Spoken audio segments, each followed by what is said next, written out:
In today's press conference, Premier Doug Ford repeatedly compared Toronto's City Council to that of Los Angeles. I went through their City Hall, and when I told the city councillors in Los Angeles we had 44 councillors and we had about 2.8 million people roughly, they looked at me like we had 3 heads. LA has 15 city councillors representing their 4 million people, but we took a closer look at exactly how the people of LA are represented. The colors on this map show each of the 15 city council districts, but within those districts there are smaller neighborhood councils. There are 97 of these neighborhood councils throughout LA, and each of them has up to 30 representatives. Let's also take a look at New York City.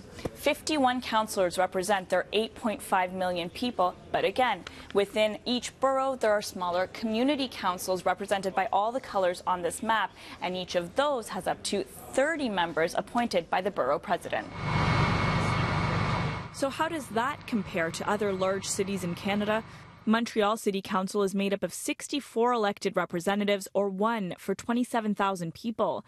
By comparison, Calgary has only 14 councillors, each representing about 90,000 people. Under Ford's plan, each of Toronto's remaining 25 councillors would represent as many as 112,000 people. People complain about, the slow service at City Hall.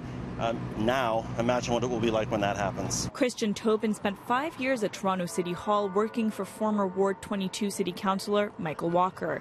The ward had close to 80,000 constituents at the time. During the day, we would get easily 100 calls, if not more, before noon. How many of those calls would you say are were urgent calls that people needed help right away? I'd say, as far as putting a percentage on it, I would say probably 35 to 40%. And that's not to say that the other remaining 60% weren't important. They were. Under Ford's plan, the size of the ward could double. I've never in my life seen a premier of any province, to my knowledge, try to tamper with the actual democratic structure of a city. And this is not any city. This is the 4th largest city in North America.